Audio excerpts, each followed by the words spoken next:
Well, g'day and welcome to our latest Q&A reality check where you guys get to ask me the hard questions. I'm your host, Ross Coulthart, and here to join me again, Meagan Ourada. G'day, Meagan. How are you? Ross, I'm great. How's my head? Your head? I'm not used to not having the headphones. Oh, I see. Yes, did somebody buy you headphones? I noticed there was a friendly viewer who offered to buy you headphones because he was worried about the antiquated technology that you were using. It was not a friendly viewer. It was NewsNation who sent me this mic, but let this be a lesson to our viewers that if you comment enough, you might just be heard. So you got new headphones from NewsNation because a viewer shamed NewsNation into buying you new headphones, which is an absolutely fabulous way to get new budget items. I think we'll do this in future. We'll use the show to get new budget items. How's that? I love the game plan. So what have they got for me this week? All right, Ross, I'm going to jump in. We have a comment from our last Q&A episode and it has a ton of engagement. So I just wanted to read this to you and kind of get your feedback from this. This is from Summer 9911. If UAPs have been here for over 70 years, disabling nukes, showing restraints, and never attacking, why are they still framed as a threat? If they meant harm, wouldn't they have acted in the 1940s when we were defenseless? Instead, we're firing Hellfire missiles, allegedly using EMPs and reverse engineering their tech, and still no retaliation. Surely that tells its own story. I just don't accept that they're a threat. If they've been here that long, possibly even millennia, and haven't taken our planet, then maybe they never intended to. Any intelligence advanced enough to reach us, disable our weapons, and still show restraint is likely operating from a level of consciousness that isn't driven by conquest or fear. Maybe it's time we stop protecting our own paranoia and start asking better questions. Well, that's a really good question. And I do agree with the broad thrust of the question, which is that there doesn't appear to be any kind of malevolent intent for the main from whatever these NHI are. Let's assume for the moment that what we're talking about is real, that there is a non-human intelligence engaging with this planet.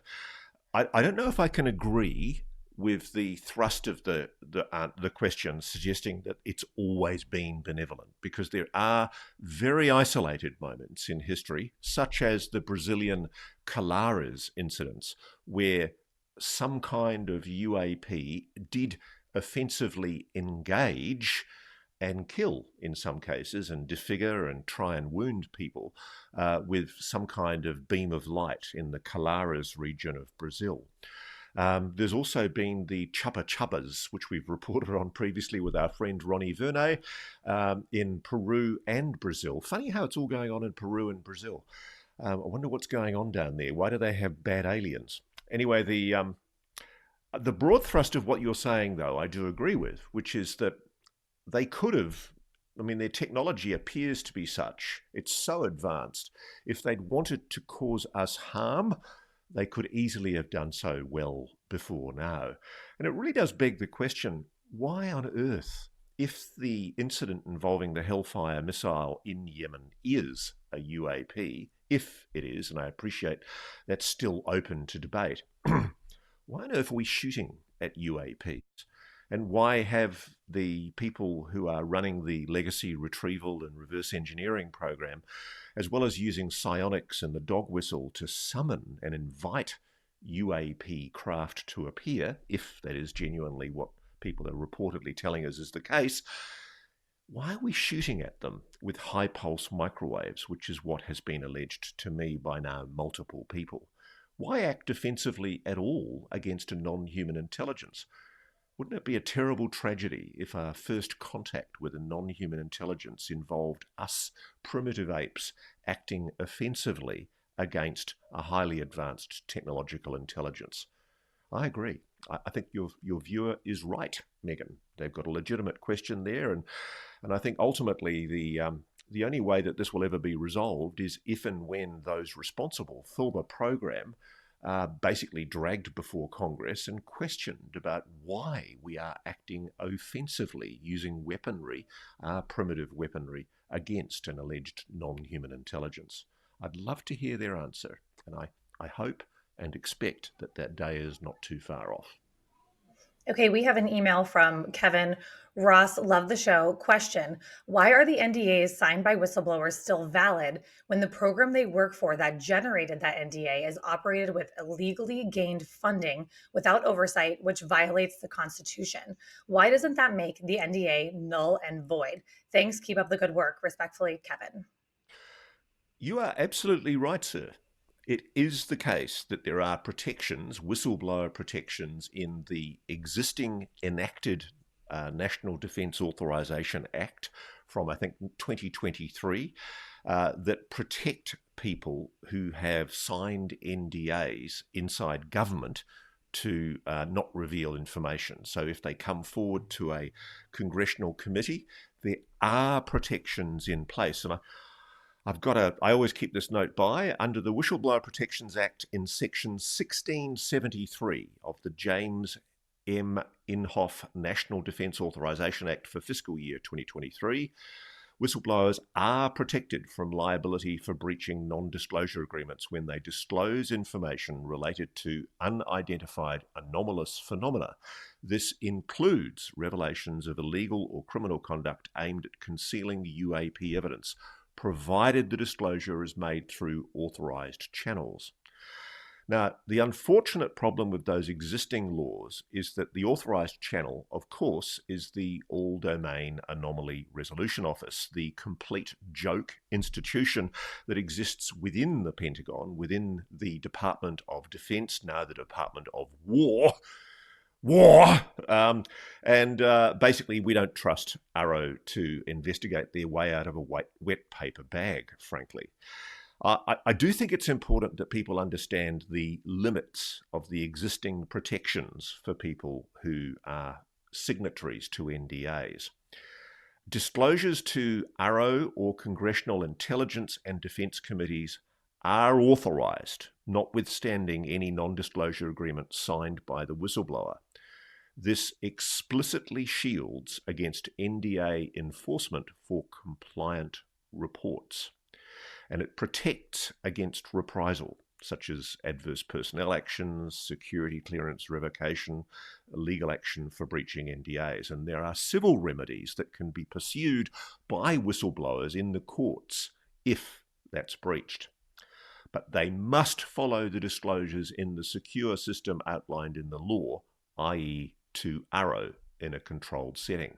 And that's the problem. The problem is, at the moment, it's a dog's breakfast because nobody really trusts Arrow, despite the good intentions of Dr. John Kosinski and some of the people inside Arrow, who I think are genuinely well motivated to get to the truth of these issues. There are people in the Defense Department, the Department of War, who are basically hindering Arrow's ability to do its job.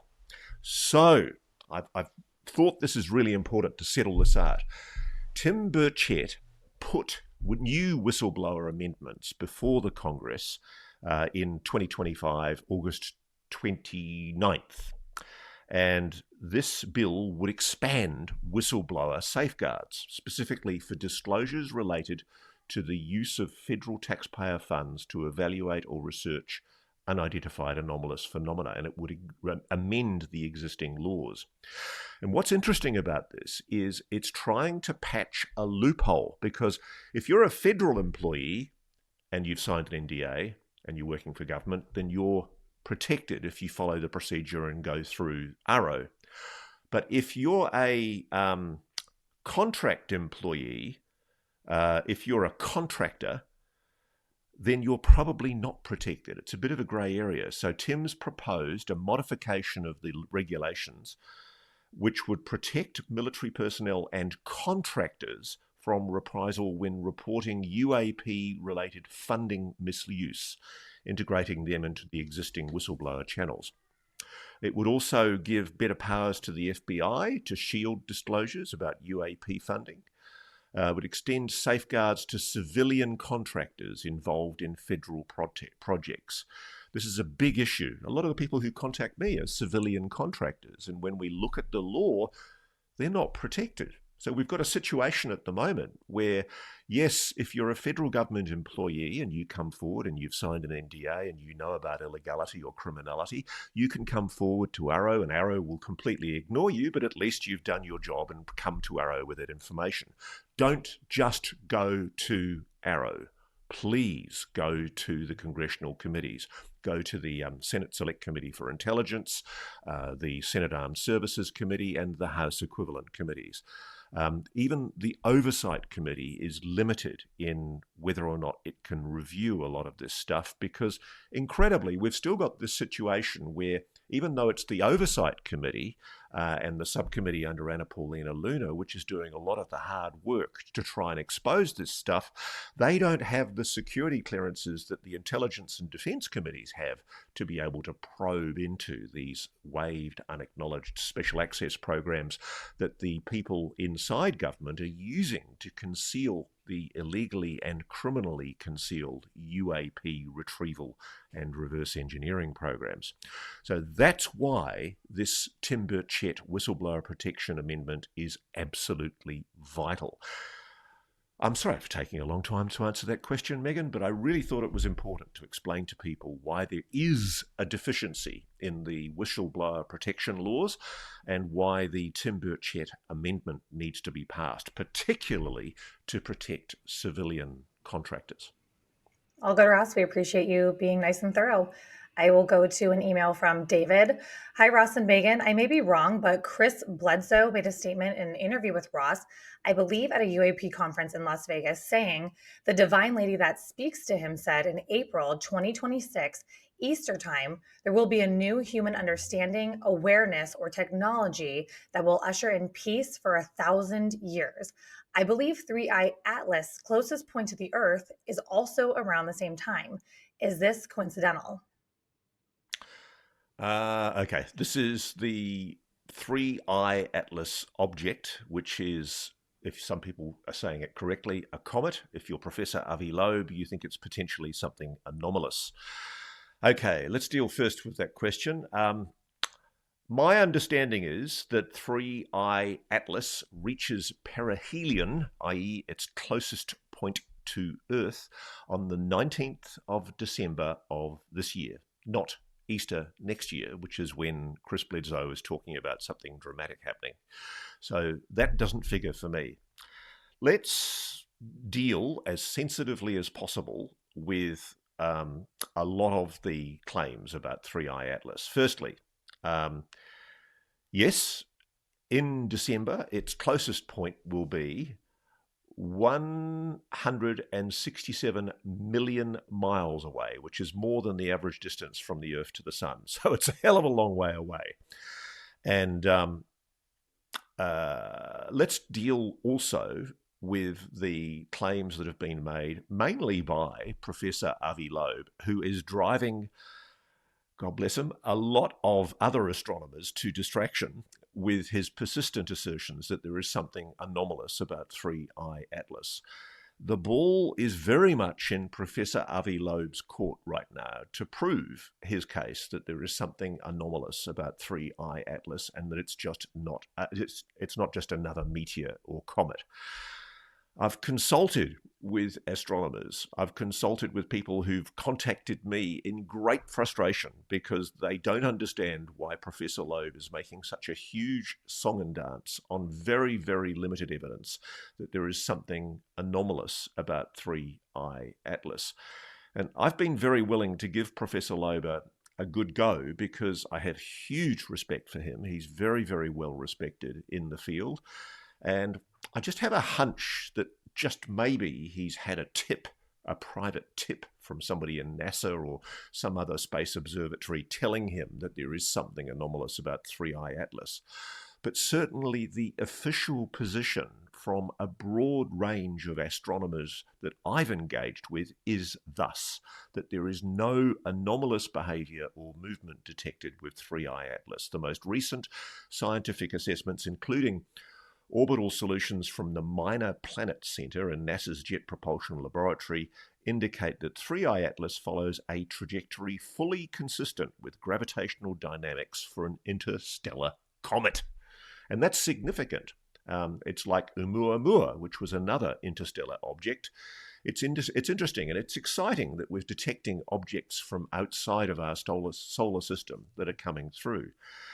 It has a hyperbolic orbit that has an eccentricity of 6.14. A lot of people have made a lot of that, but that doesn't mean it's not a comet.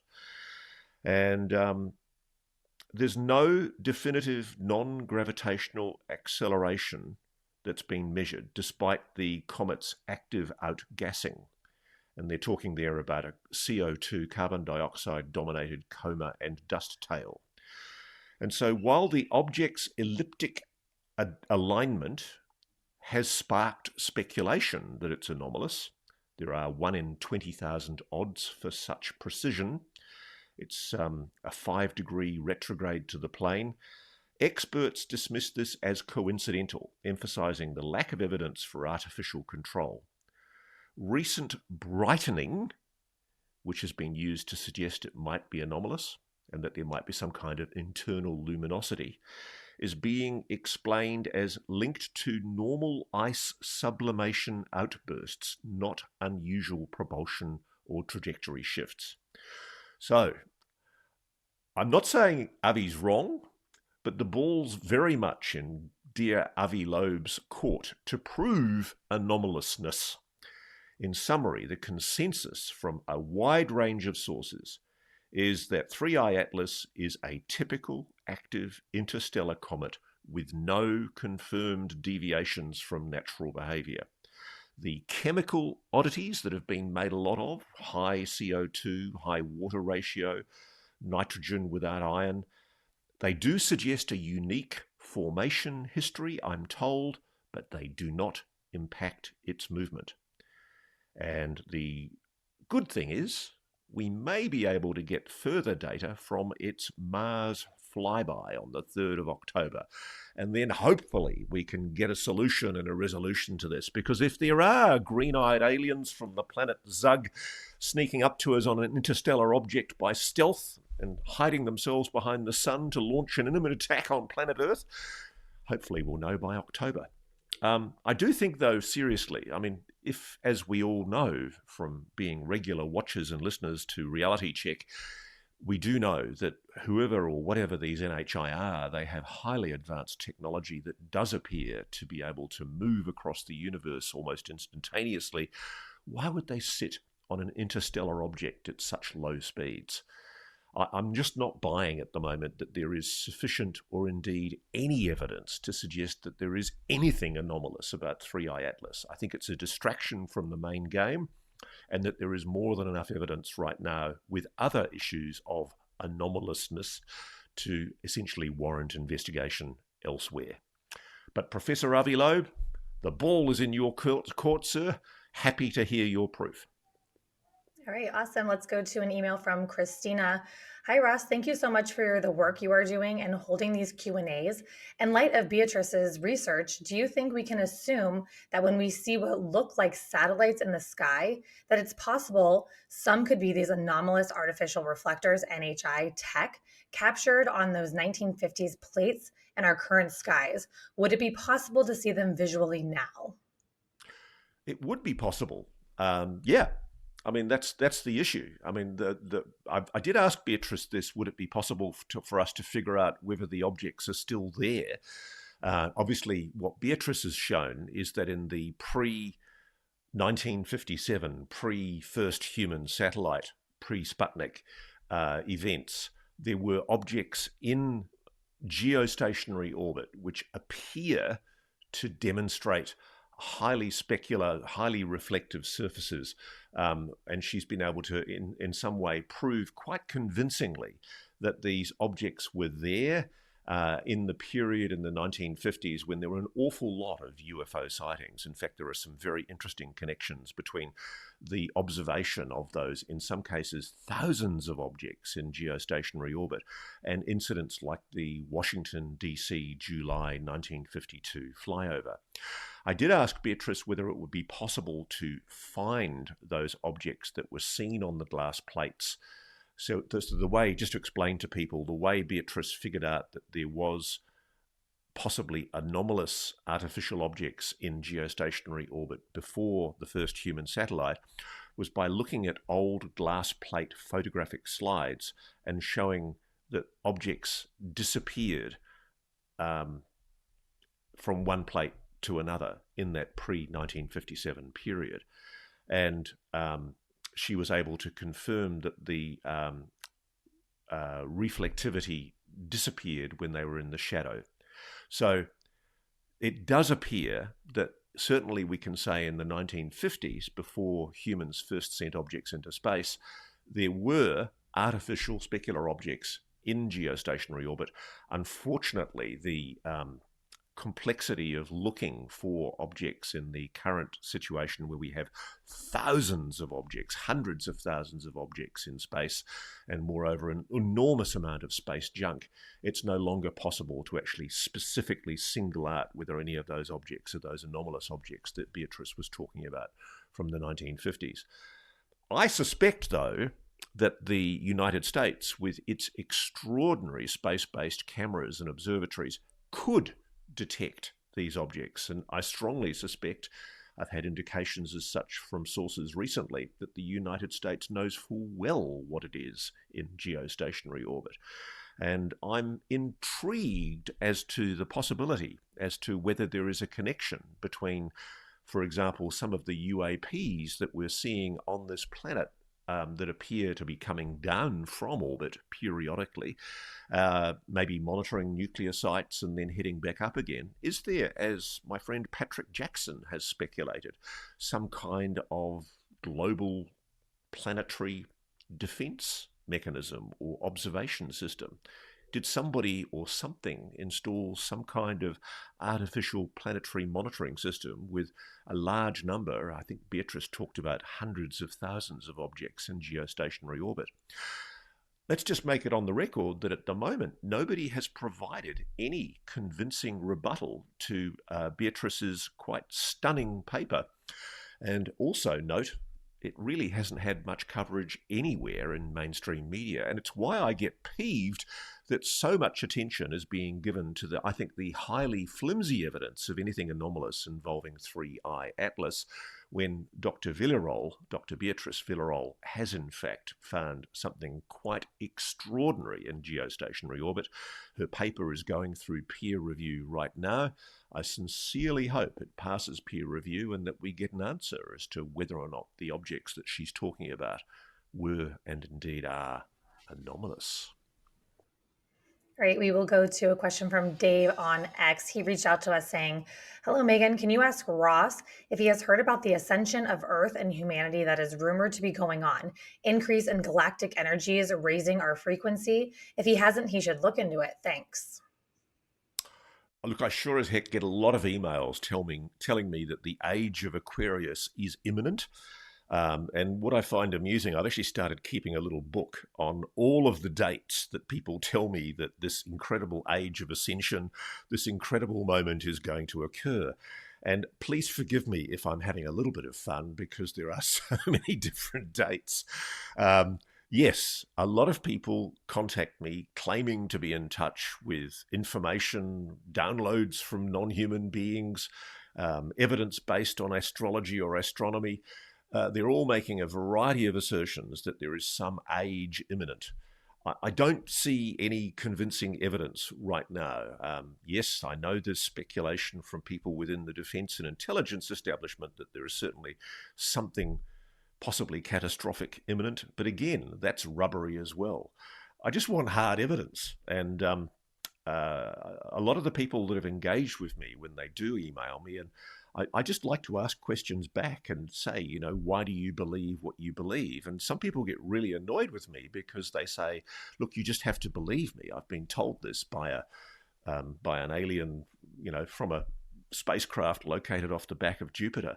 And I'm sorry, there's just not a lot of evidence that proves anything for me in that. So I think what we need is good, solid, hard evidence. Yes, a lot of people swamp me with information claiming to know about an age of Ascension, a tipping point for humanity, an age of Aquarius.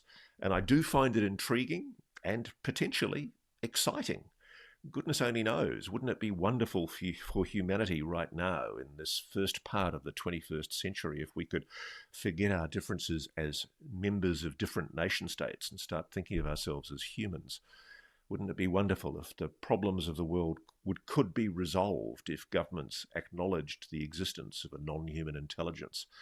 Perchance to dream.